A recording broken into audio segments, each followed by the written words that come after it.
All right. Well, good morning, everybody. It is about 9:35 on Monday, August the 16th, 2021. It is so good to see you. And we are moving into Hebrews. All right. Moving into Hebrews. If you can click on the link below, you can get it in either the PDF format, which means you can open it, you can print it, but you cannot edit it. Or you can open the Word document, which will allow you to do all of that. You can print it, you can read it, you can edit it, you can delete all my work, whatever you want to do. All right. Not whatever you want to do, but you get the point. All right. While you're doing that, I wanted to bring up a couple of things for you to be thinking about and to one planning. Well, I guess actually they're both planning this week. The first one is obviously this coming Sunday is our big summer high attendance day. So the first thing I want to encourage you to do is make sure that you are praying for Sunday. And I know you pray for every Sunday, but really pray that God will bless us, that we'll have a wonderful attendance, that our people will be faithful and will be committed to be there. And then as part of that, you need to be planning how you're going to work this week to ensure that as many people as we can influence to be there will be there. And the one thing I want to encourage you is on Friday or Saturday of this week. I don't do it early in the week. Friday or Saturday of this week, we want to do 100% contact of our enrollment. So I'll remind you of that probably on Thursday or Friday. What I'd like you to do is make that a phone call, a voice phone call, make it personal, all right? Not a group wide email or group text, that type of thing, but a very personal contact.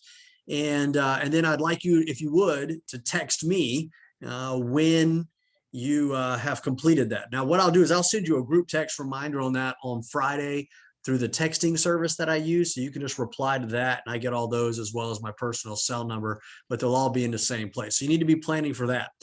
You have a leadership team, I assume, in your class. So I would encourage you to utilize them in those contacts. Right now, don't delegate 100% of that. Okay. You can give them all those real faithful people that you know they're coming whether you call or not.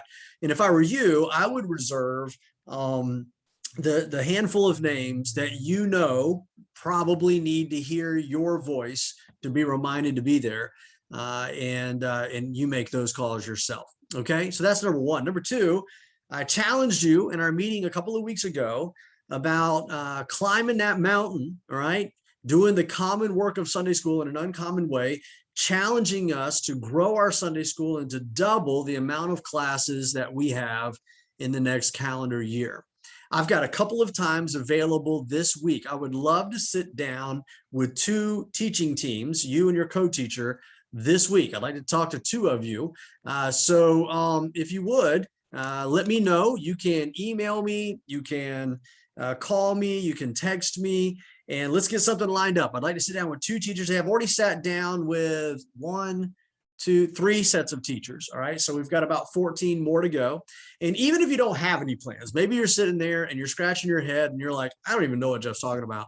I want to sit down with you and talk about your class. How can we grow? How can we make progress this coming year as we try to not just get back to normal pre-COVID levels? Remember, we want to go past, we want to be better than we were before COVID. All right. So I'm praying for you and praying for our classes. So if you want to meet this week, reach out to me and we'll line it up. Okay.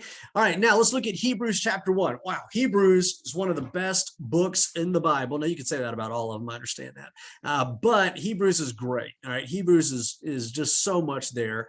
I put in the introduction just a teacher's note for you. You could go to YouTube. You can type in the Bible Project Hebrews if you haven't bookmarked that before.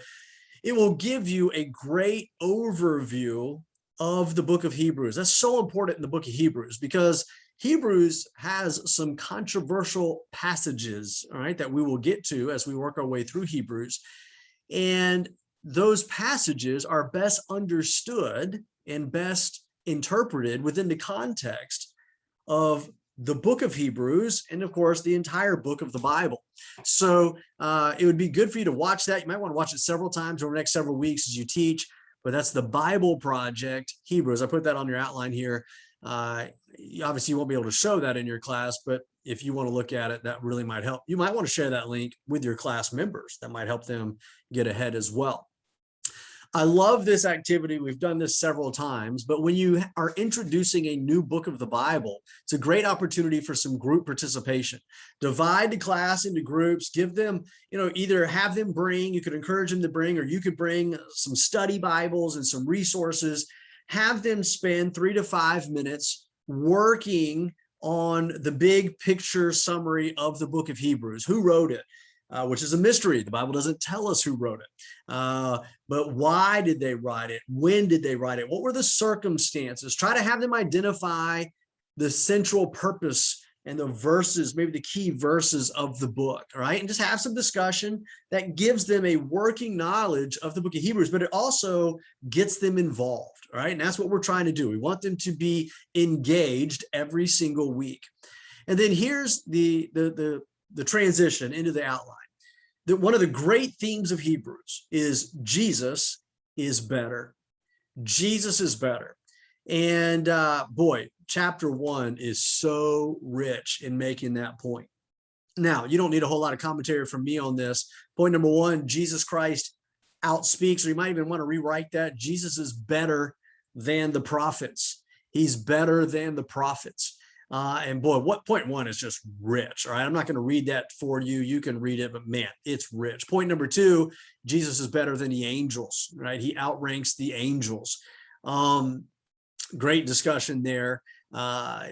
Just again, so much about Jesus. Point number 3, he outlasts, or he's better than the universe. So very simple outline there that I think you'll really be able to work your way through. And it's so rich. I think your challenge is going to be, how do I fit it all in, right? Because it's just so rich. You can take a deep dive on any one of those 3 points. Now, here's what I wanted to draw your attention to with the application. All right. Because how do there's one application of, Jesus is this picture for us in human flesh and skin of, if you want to know what God is like, look at Jesus, right? And it's so critical that we have a proper theology of who Jesus Christ is. And Hebrews 1 is incredibly valuable just for that one point. But then what are some of the takeaways for you and me as we look at that? All right. And so look what I gave you right here. And here's the question to pose. And I would pose this question and maybe give them some time to think about it and contribute before I answer it for them. If everything that Hebrews 1 teaches about Jesus is true, then what are the implications of that? What does that mean for you and for me? And I'd let them talk about that, and I'd have some discussion about it. They may come up with some stuff better than I have here. But where I think that gets really, really practical is there a problem then? If that's true about Jesus, is there a problem in your life? Is there a problem, an uncertainty, an anxiety point, something you want to stress and worry about? Is there a problem too big that if Hebrews 1 is true, Jesus Christ cannot solve? And the application is simply, well, if he can solve it, what are you worried about? Right? If he can solve it, he knows all about it, and he's powerful and he's better, he's all that Hebrews 1 teaches, then why do I spend a day worrying? Why do I spend a moment worrying other than my natural inclination to do that?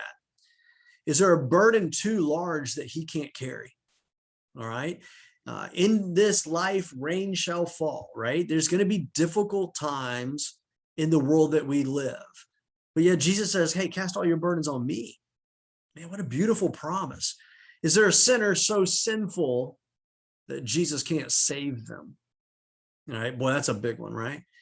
So man, there's some real practical realities that flow from this description of Jesus. And I want you to make sure that you don't just teach them who Jesus is, but you tie that, you connect the dots between the theology of Hebrews chapter 1 and how they live their day. The way Clayton says it is that living level of life. What difference does that theology make?